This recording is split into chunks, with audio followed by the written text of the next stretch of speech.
Ben serginin küratörlerinden Demet Yıldız Dinçer. Sergiyi şef küratörümüz Öykü Özsoy-Sağnak ve Yazın Öztürk'te asistan küratörümüz gerçekleştirdik. Dünyanın şiirsel bir haritasını çıkarmaya çalışan sanatçı Ali Kazma'nın gerçeklikle hayal gücü arasında bir dönüşüm portalı olarak nitelendirdiği Alberto Manguel'in düşünsel dünyası üzerine bir sohbet gerçekleştireceğiz. Ali Kazma bugüne kadar insan faaliyetlerinin anlamına dair temel sorular etrafında üretimlerini yaptı. Ve günümüzün önde gelen mercek tabanlı sanatçılarından. Sergi 2010'dan 10'lu yıllardan beri ürettiği ve yazarın zihnini bir manzara resmi metaforuyla ele aldığı çalışmalarına odaklanıyor. Sanatçının kitaplara, matbaalara, yazarlara ait mekanlara odaklandığı ve kullandıkları nesne ve araçları göz önüne aldığı videoları, fotoğrafları ve efemeraları yer alıyor sergide yukarıda gördüğünüz gibi. Yazarlığı yanında çevirmen, antoloji yazarı ve yayıncı olarak da tanınan Alberto Manguel'de Buenos Aires'te bir Arjantinli anne babanın çocuğu olarak dünyaya geliyor. Çocukluğunun bir kısmı İsrail'de geçiyor. Çeşitli sebeplerle Fransa, İngiltere ve İtalya'da yaşıyor. 88'den beri Kanada vatandaşı ve şu anda Portekiz'in Lizbon kentinde yaşıyor. Şimdi isterseniz sergiden biraz bahsedelim istiyorum. İlk sorum Ali'ye olacak ve ben bu noktadan sonra izninizle üçümüzün konuştuğu ortak dil olan İngilizceye geçiyorum. And my first question is for Ali. And the starting point of this exhibition, and it goes back in the day that you titled your exhibition How to Film a Poet. So maybe we can start from there and continue about these works upstairs. Sure. In 2010, I held an exhibition at Topographie de l'Art in Paris. And in this exhibition, I showed, I think, 14 video works. These were works mostly on crafts industry and how we put the world together in materials, how we produce the objects, how we maintain our physical surroundings, and how we build the spaces we live in. It was mostly on the material things, linked to the material things, all these videos. And from the beginning, I wanted to build an archive of work that is depicting the world we live in and how we construct it. But not only in terms of the materials, but also in terms of literature, in terms of art, and all these more elusive things, let's say. So at this point, I had already made quite a few works on the material side of things, and I knew I had to stop postponing, starting to work on the more elusive, more difficult things that are happening in between, in our brains, the things, our thoughts, our creative ideas, our stories. And my medium is the moving image. So for the moving image, for cameras, it's very easy to capture material transformation, action, movement. It's the natural environment for cameras. But it's very difficult to capture what's happening in someone's mind.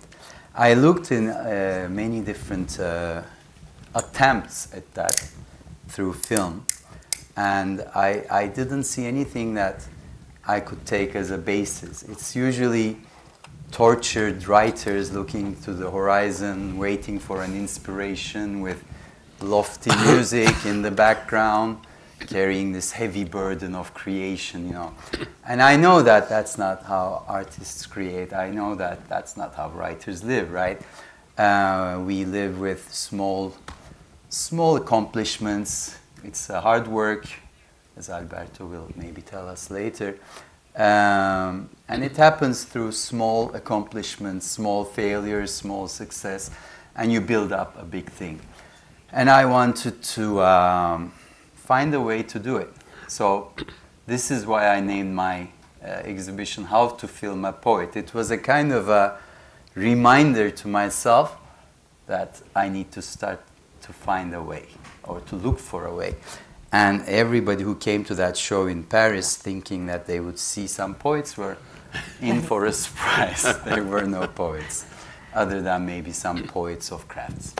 All right. Yeah. Well, actually, the reason why we have Alberto Manguel is he is one of the subjects of the films, videos that we're showing upstairs.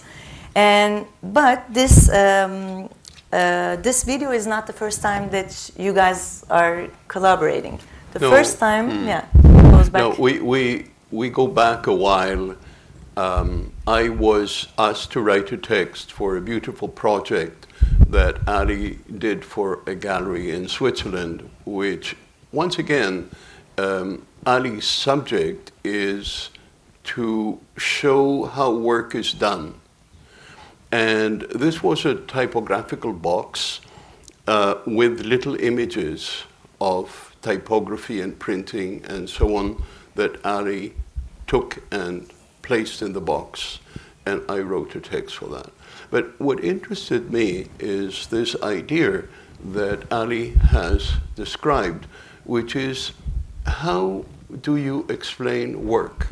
How do you explain creation?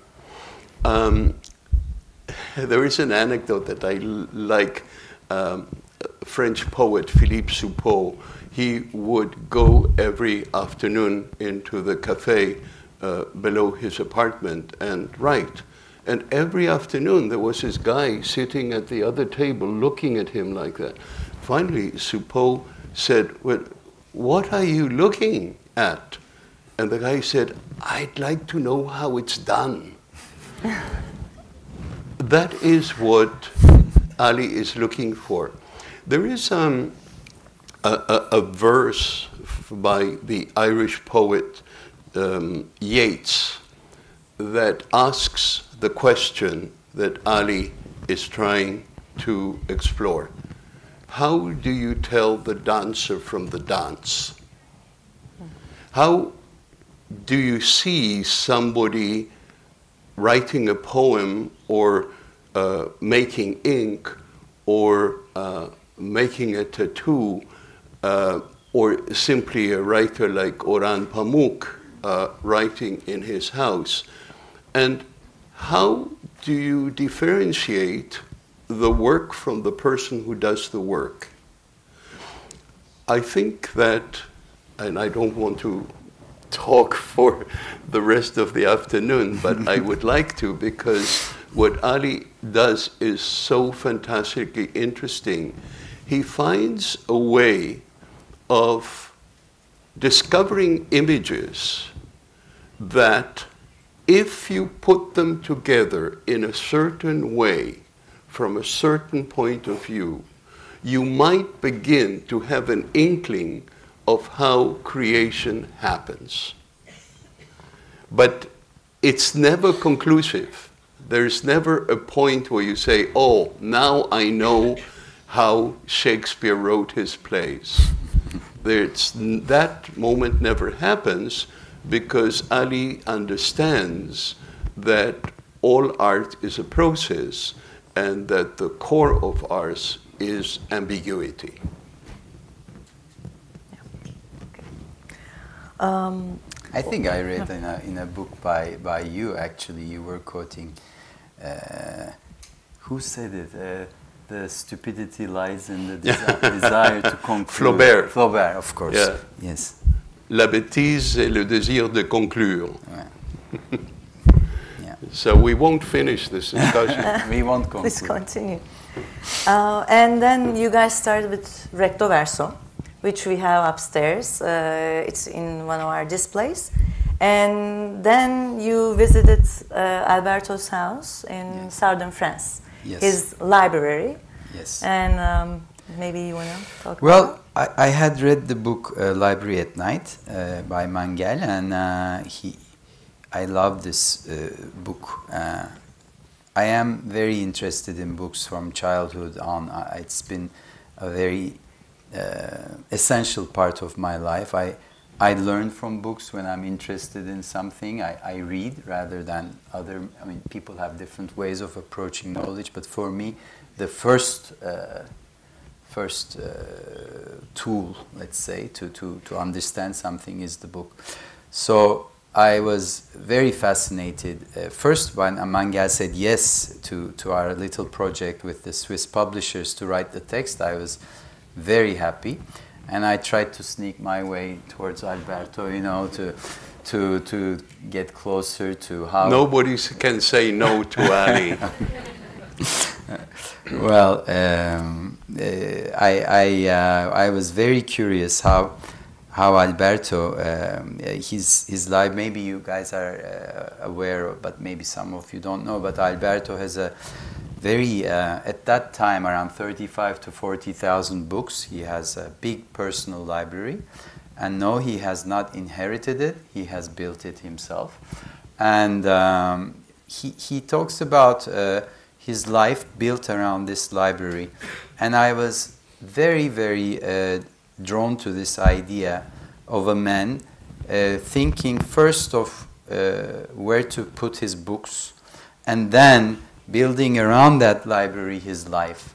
I think this is not only it's also a metaphor for Alberto, but he can maybe tell us more about that. And I was very interested I read about it and I wanted to see it. It is like somebody tells you something wonderful exists, but it's another thing when you actually go and see it. So I wanted to see this house. And then I learned that they were going to leave this house. So that was like, you know, you build paradise and then you kind of lose it. So it became urgent that I go see it. And I think I went like maybe a month before the big move. So I got to see the last days of this house, which looked like it was going to be there forever. It didn't seem like it was in the process of moving. Yeah, so I was fortunate enough to film that place. This was our first second thing we did together, and that work is called House of Letters. And this image you see there on the left is, well, my left screen, right? That is from actually that work. I used some of those images from that work in the new work as well, because the new work is a continuation. It's not an end. It's the continuation of a life, of a move, of a story. And I was very happy to bring that old house back through images into this new work. I forgot the question. But I think it's a mistake to speak of collaboration. There is no more collaboration between Ali and myself than between Van Gogh and the sunflowers. I am the sunflowers. I was there, and that was my life, and that was the beginning of an important chapter and the end of an important chapter. But what I find admirable in Ali's work is the fact that he gets interested in something and then goes and sees it and witnesses it and records it, but not in a documentary way. None of Ali's works, I think, can be considered a documentary. It's moments of perception that are offered to the viewer so that the viewer can construct his or her own perception. I was reading very recently something very strange that happens in that very strange machine that we call the brain.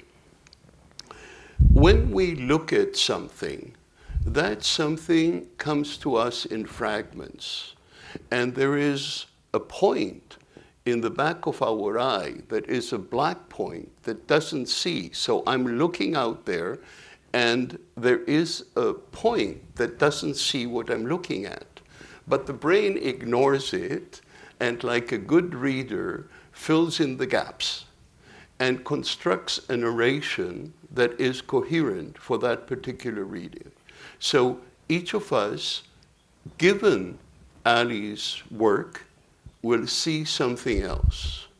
And I was fortunate enough to see that first video that Ali put together of the House of Letters in the Orangerie in Paris, where they had given Ali the prestigious place that he deserved, such an extraordinary place.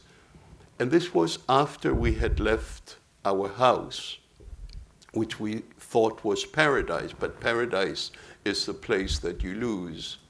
And we didn't know what would be our next chapter.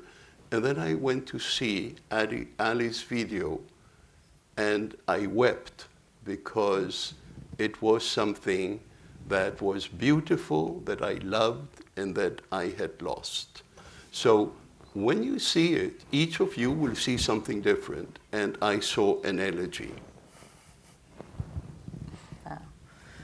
And then you start, filming, and maybe you can talk about the process, how you started making Alberto in Lisbon. So, because it was like, he was about to move. That was in 2015. And when they moved, Alberto and Craig, they moved to the other side of the pond, first to New York. Then Alberto moved down to Buenos Aires. He took a position as the director of the library, National Library, which Borges was maybe 56, I don't know, years ago, let's say. And yeah, but we kept in touch, and in 2018 I did an exhibition in Buenos Aires. We had a chance to meet up. I saw Alberto away from his paradise, maybe in his personal hell. Okay, I didn't want to say it, but yeah, he was having a difficult time with a few things, with the bureaucracy, politics, and all of that. And but we had a talk during that time, and I thought, anybody, because I love books and libraries so much, I think that most people also do, but apparently not, because I know Alberto was, maybe he can tell us, but I think it was not so easy to give these books away, was it? If you feel that your entire identity is connected to a space that you have created, which in my case was my library. I called my library my exoskeleton, what was protecting my soul. And suddenly that protection was in boxes. Yeah. My identity was in boxes. I could hear the books call me at night, please free me, waiting for the day of their resurrection. And then miracles happen. Chesterton said that the most extraordinary things about miracles is that they happen.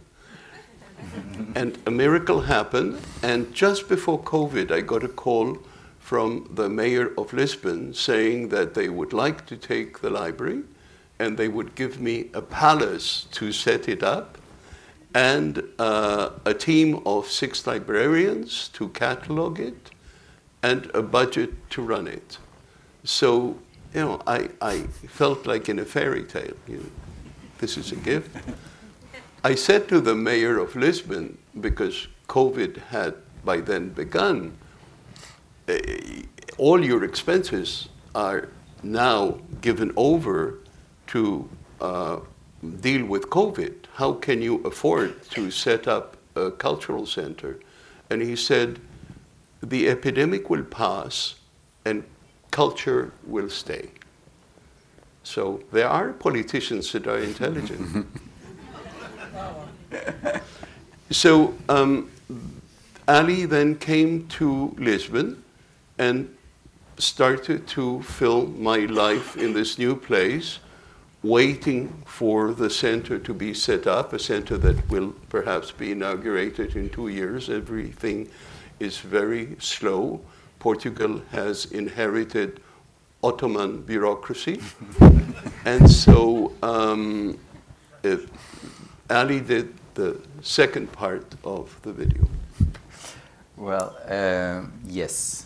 I received an email from Alberto saying that they were moving to Lisbon, and the library was moving to Lisbon. And when you are, I filmed a kind of an end of a house. So it was, of course, first a very good chance to meet up with Alberto and Craig and spend some time together, and also a continuation story. I mean, I realized that when you are getting on in age, you have follow-up stories. A foot in the grave, you call it. When you have a foot in the grave, you have stories from your past that kind of continue. And I was very happy that I could follow this library. I saw it very much alive in Mondiaux in France, and I wanted to see it coming back out of the boxes, resurrection, as Alberto is saying. And, you know, because these two works, and I wanted to follow up. And another thing that interested me, many things interested me, but another thing that interests me is, you know, today, let's call it the age of monsters, shall we? And all these monsters are grabbing everything they have, and everything public, everything we deem, everything we've created as a, you know, human accomplishments are being privatized, right? Like everything is being channeled into less and less people's wealth, be it intellectual wealth, be it financial, military, all that. But here is a man who is giving his, I mean, Alberto is not a billionaire, or if he is, I don't know. Maybe he is. In your dreams. So here is a man who's probably spent a considerable amount of his wealth in building this library, giving it away to public. So this is a story that is going the other way. The private becoming public rather than grabbing the public, you know, from each side. Another thing I was very interested in this story is, what do you do after you've been kicked out of paradise, like the old story? And here is Alberto and Craig kicked out of their own private paradise, and here they are building something else. And this is a story. These two works. I think a lot of my works are some kind of they describe a kind of hope, but these two works in particular are more of that, I think. When you speak to people, they say they have dreams, they say they want to do this, they want to do that. They say it when they're 25, when you put your one foot in the grave, they are still saying it, but nobody really, not nobody, but very few people will follow through with their...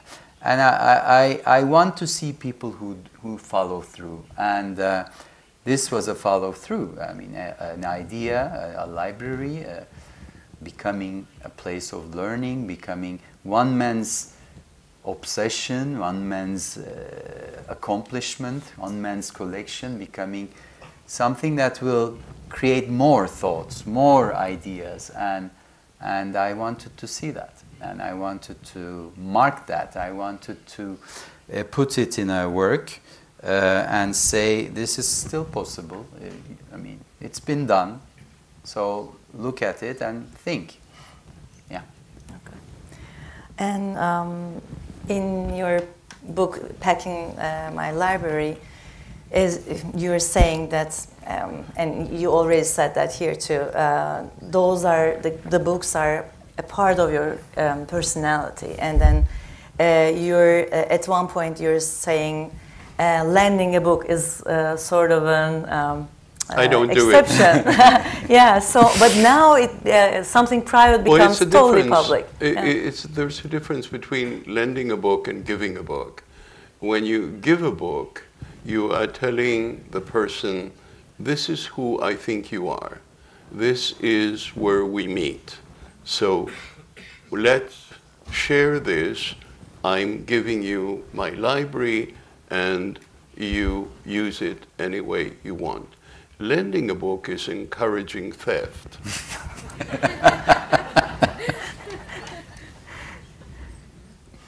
No. So, okay, so that's true. Probably most of us feel the same way about our personal libraries. And you were talking about like how you felt after Ali showed you House of Letters, and what are your feelings after watching Alberto in Lisbon? As I was saying, this is not a collaboration. I am simply a character in Ali's work. I've discovered that I'm a character in various novels. So in one I am becoming a murderer, in the other, but so it's that distance between someone else's creation where you are being used as a character. I was delighted to see that the character Alberto in the second film is an optimistic character, is talking about what Ali was saying, a library coming to life in Lisbon for future generations, and the work of cataloging those books coming out of boxes. That is not my view as Alberto Manguel sitting here. With age, I've become profoundly pessimistic. But the character in Ali's film is optimistic, so we can have a conversation about hope and how something that was supposed to be finished is only the last chapter with a chapter to come. And that chapter to come is what Ali was filming. Okay. And we also see that you're not only putting the books in order, but also making all those puppets, which we just have them upstairs too. Maybe we can talk about that. Like, before that, may I ask you? I really love the when Alberto is trying to put this book in American literature, that book in travel, this one is mysticism, this, and I know I know he wrote about it too, but I mean, where do you put Marco Polo? I want to talk about how this. I would like to ask a question: how the way he arranges his books in his private home is his own business, right? Nobody can say what, but this library is now not his own private business. It's a public space, so people have to, there has to be a kind of translatable logic, right? So how do you do it? Because I know they keep asking him, where do we put this? Where do we put this? Where do you put Marco Polo? The one thing that we know about the universe we live in, the one thing that we are absolutely certain is that it's chaos and that it doesn't have any meaning. So in this world, because we have little brains and we are curious and we passionately want to make sense of what is happening, we build stories, we build categories, we build libraries in which our experience of the world, which is in books, needs to be on a certain shelf. So this from the beginning of time. As Ali said, the library at home, I could put the books anywhere I wanted. I still remember where every one of those 40,000 books was, and I can, in my mind, put my hand on the shelf that contains them. But, as Ali said, giving the library to a city where it becomes a public library, there needs to be a system that where any reader who walks in can find their way. I was very lucky, once again, luck is so important in our life. You can be intelligent and wealthy and healthy, and if you don't have luck, nothing happens. So I was lucky. I have this team of librarians working on the catalog, and the head librarian had a brilliant idea. She said, the library is now part of the library network of Portugal. So they follow a series of codes and numbers and categories that are in the big, thick manual of bibliotechology. But while the number on the book itself is following those categories, on the shelf, they can be somewhere else. So if you look in the catalog, when the catalog is finished, and you look for Marco Polo, you will find that the category is indeed Italian, travel literature, etc., belonging to that category. But on the shelf, you will find, and this is my choice, find it in Italian literature next to Calvino, because I love Invisible Cities. Invisible Cities is about Marco Polo, and that is my association. So the reader who wants to look for Marco Polo will find Marco Polo, but the reader who simply wanders through the shelves and says, oh, let's look at Italian literature, what is there, will find those two books together. And this is true in many cases. There are categories that are not in the Portuguese cataloging system. So, for instance, I have a big section on myth. So in myth, there are unicorns, and there are vampires, and there are mermaids, but also fairy tales, and all sorts of different versions of the fantastic universe. In the cataloging system of Portugal, a book by Manuel Mujica Lainez on the unicorn will go into literature in Spanish, novel. In our category, you will find it on the shelf with unicorns, and next to a first edition, early 17th century, by a Danish scientist who proved that the unicorn horns that were collected in different palaces in Europe were really the horns of the narwhal, and that the unicorn didn't exist. So those brotherhoods are on the shelf, but the catalog is rigorous as a catalog should be. Okay, I didn't know that. That's kind of cool. Well, you will see it when you come next time to Lisbon. Yes, I will show you. Yes.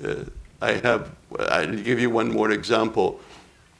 In the 18th century, there was a very famous book written by a French historian, Volney, on the decline of empires called Ruine d'Empire. And you don't find it in history. We have a big history section, but you find it next to Mary Shelley's Frankenstein. Why? Because the monster learns to read hearing Volney's Ruine d'Empire. So that puts them together. He's still reading. Oh, yeah. Yeah, no, with your question about the puppets, one of these times when I went to Lisbon and the library is being sorted out, it's moving, they are working, I was filming that. But it was obvious that this would take a while. I mean, it's not an easy thing to build a palace from the 18th century. It has important tiles inside, it has to be fixed, and all these things take time. And so I started to also, whenever, I mean, some of you might know because he's also written about this, but Alberto is a great chef. He cooks really well. And every time I went there, he was cooking at least one dinner, and it was a wonderful experience for me. And that's the only reason. Yeah, he always. And so, from the times that we had left from the library, I wanted to film other parts of Alberto's life, because the more I spent time with him, the more I understood that books, writing, thinking, living were really one thing for him. They were not really separated. I mean, he was interested in food, and he can really follow instructions on I mean, you give him a recipe, he does it, and you give him a Turkish recipe, it tastes Turkish. I mean, it's really amazing how he manages that. But everything that he does, the pages become material, the materials become pages. So there is this is what you were saying, the portal between the imagined and the real, the material. So I was interested to see these parts. So I asked him to if I could film him cooking, so you can see it in the video up there. And I don't know if he did it on purpose. I am thinking he did it on purpose. He did squid in ink. I mean, so this writer cooks something in ink, and in the video we have all the videos up there are threaded through the ink, you know, and here we are, the food is ink also. And I also went to a show. He took me in a Pessoa house in Lisbon, and there were 85 puppets? 89. 89 puppets, and from the Dante, the characters of Dante that have a speaking role, or the important ones for Alberto. But I didn't know he was making puppets. I was very surprised to see all these puppets made by Alberto. So I immediately asked him if he wanted to do more, because this was fitting in what I exactly wanted to do: literature becoming material, material becoming literature. And I learned that he wanted to do the same with Alice characters. And one time I went and I filmed him making the Alice puppet. And in the end of when he finished making the Alice puppet, the sewing of the dress and everything is finished, and he puts it, next I will do the rabbit. There is always a next with Alberto. And now he did the rabbit, and you can actually see it upstairs. I don't know, maybe he did another one too. No, I did the rabbit because I had promised you that I would do the rabbit. I haven't done puppets since. I made those Dante puppets during COVID. I was locked in New York, and I thought, I like the comedy, and I read it often, and let's see if I can make those puppets. I've made puppets since my adolescence. I love puppets. Often doesn't do justice to how you read it. He reads it every day. Every morning. Yeah. It's my my yoga. And I like the fact that you underlined that there is no hierarchy between writing, making puppets, cooking, and by filming your activities, it's a kind of it echoes in House of Ink as well, with Orhan Pamuk's work in his archive, and how you intruded into his mind. So I think it's maybe we can talk about how you see it holistically, how a writer creates and how he or she builds the world around them. Well, I don't know how all the writers create. I don't even know how the ones I worked with create in a very clear way. I have inklings. I have ideas about them. I'm like the guy looking at them, right? You know, I'm trying to understand how it's done.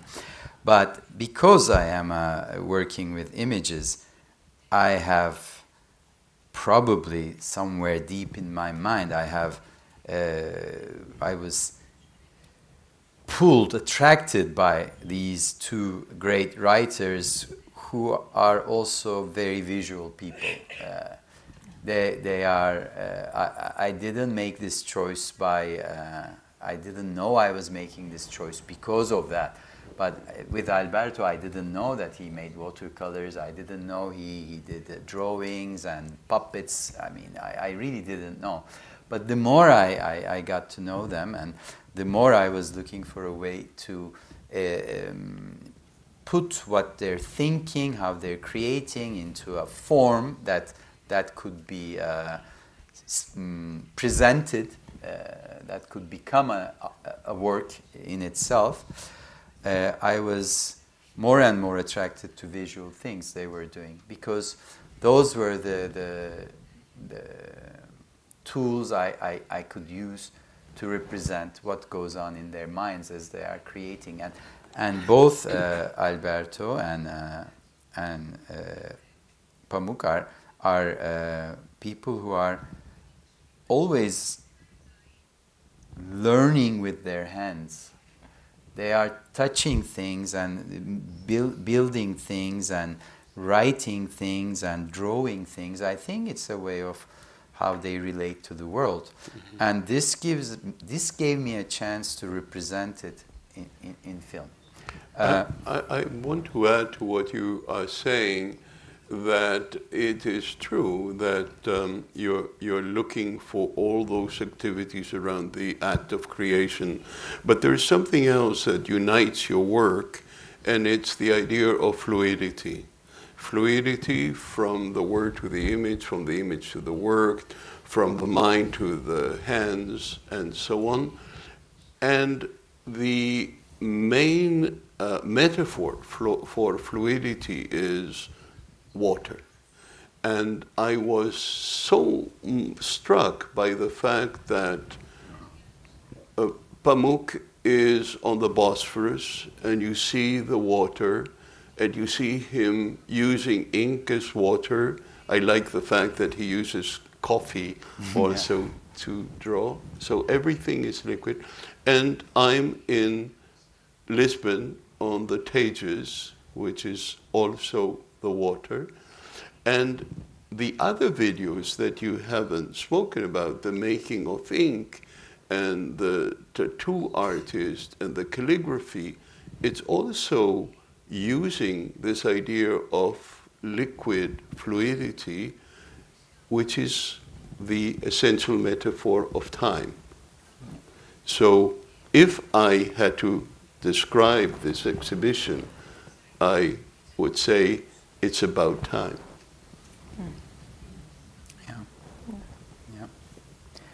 Yeah. I have Emre Baykal is here. Where are you? We did an exhibition 10 years ago, and we called it Time Maker. There you go. Yeah, so time is for sure. First, but my medium is on time, and time is, yeah.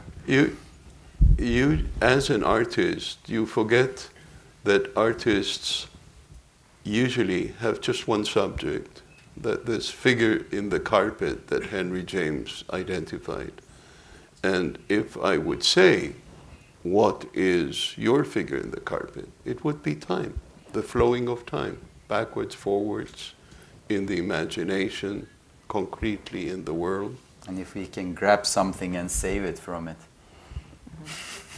Absolutely. That's exactly right. Yeah. Yes. Dipping your hands in time. Into time and taking something, trying, catching that. Yeah. No, for sure. And the ink metaphor. In the ink is the thread that connects. You haven't spoken about the making those videos of craftsmen. Yeah. What led you to the making of ink and the calligraphy? And I think I am, amongst many things I am curious and attracted to in this world. One is the ability to maintain focus and attention. A lot of my works are on celebrating attention, refining of attention, keeping of focus. And craftspeople are the model of that. And I always, from the beginning, I wanted to learn from them. I wanted to be more focused, to be able to keep my focus for longer. I wanted to slow down. I wanted to relate to the world in a patient way and to take from it and to form it into things that are worth preserving. And crafts is, I learned a lot from craftspeople. And I think that's why I keep being drawn to them. Even when cinematically, I've been working with craftspeople for, I guess, 25 years now. So maybe technically, method-wise, I am not learning as much as I was learning in terms of my craft from, but I have to work with them just to remind me not to lose myself in this speed, accelerating world. And I think one of the things that this exhibition is a celebration of attention. Simone Weil described culture as the learning of attention. Yeah, yeah. That's what you're doing. She did that. So I need to keep reminding myself to slow down, to look, and that good things happen to those who work slowly. And you start with the two works from the works from Venice Biennial, where Emre Baykal was curating the Turkish pavilion. We have calligrapher. Yeah, who was here for the opening, which was wonderful. Yeah, wonderful. Yes. Yeah, to see him. Tattoo, and then your latest work is Sumi. Yeah, the ink is connecting. Yeah. I wanted to revisit, as I said, the making of, I mean, I have been working, trying to find a way to represent thought and literature and writing. And these are things these are things of continuous search and continuous doubt and ambiguity. How do I present this? How do I do this? And I wanted to go back to something I know how to do, and to close the circle with that, and these calligraphy ink makers, ink stick makers, sumi makers in Nara. This is a technique they learned from the Chinese, but they have taken it from the Chinese, and they've been doing this for 6 centuries in the same place, in the same company. And I am always attracted to these long traditions where, because those long traditions tell us something that certain things don't need to change. I'm not a conservative in any sense of the term, but I am a conservationist in this way. Certain things can remain the same, and I like following them. And these people were making the ink in the same way they've been making for a long time. Mm-hmm. And this also, through this materiality, we are connected to Japanese people of the 16th century.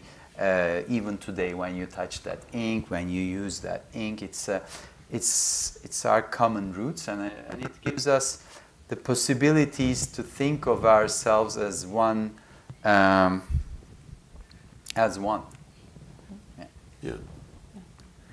And formally, for example, in 2013, you were working with one channel videos, and for quite a time you work with multiple channel videos, which also reads, I believe one of your friends said, it reads like a book. Maybe you want to talk about that formally? Yes, from the beginning. When I started to work with craftspeople, the first one I did was a clockmaker, Recep Gürgen, a wonderful craftsman. And the second one I did was a brain surgeon, Ali Zır. And I finished them like in 3 months. One I finished in 2006, December, the other 2007, March. I finished them consecutively. When I finished the first one, when somebody asked me to show it, I said, no, I will show them together. From the beginning, this project has been about the dialogue between these works that I make. And for a long time, I did only single channel. But in the presentations, they were always in dialogue. In space, I put them together because I was very interested in the contradictions or the confirmations and this continuous dialogue that these works created amongst themselves. And lately, I am trying to do the same thing in one work.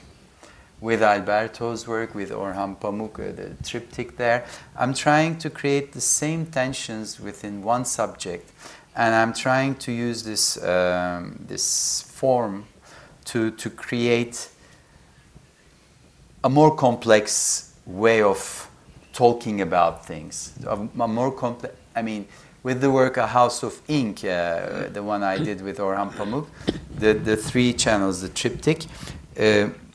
I tried something even more maybe difficult. They are not the same duration, so they are not synchronized, meaning that each time you see the combination is different, in a way mimicking the way our brain works, making different combinations between images, between different rhythmic presentation of pages, of landscape, of the writer's hand, and all of these. And I wanted to create this maybe a richer, more complex way of telling something. Yeah, so we asked ChatGPT, not me, but I was doing a tour with the museum so that the people who work with the museum get to hear some, as you know, you were there. I was telling them about the works, and I asked,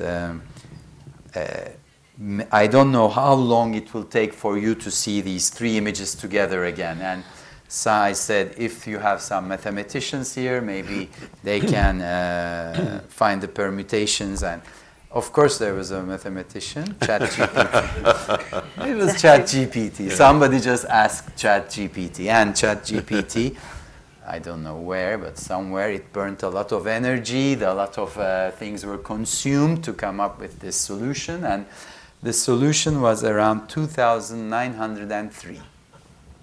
You have to watch it 2,903 times, so and then they will all line up again in the same way. I don't think there is enough time of this exhibition for that, No, even if you just did that. Yeah. Maybe there is. Yeah. ChatGPT, you can ask.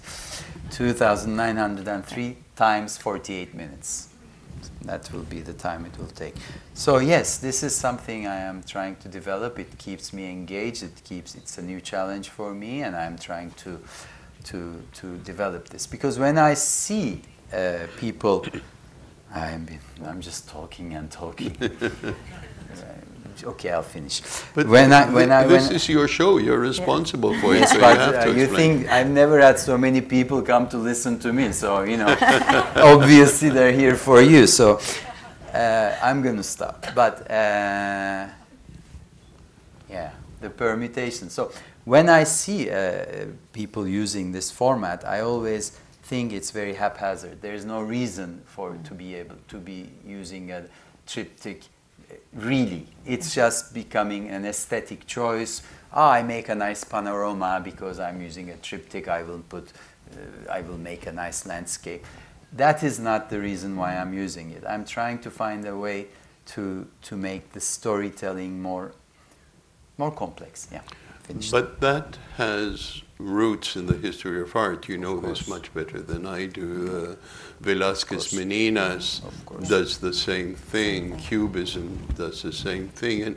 And even Giotto, the medieval painters who showed different aspects of one story at different times. So you have to, like in your installation, you have to watch it almost 3,000 times in order to have the complete story aligned in the same way.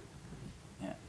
And I believe that formal choice is reflecting the name of the exhibition, because it's like how our minds work, as you said. Thank you.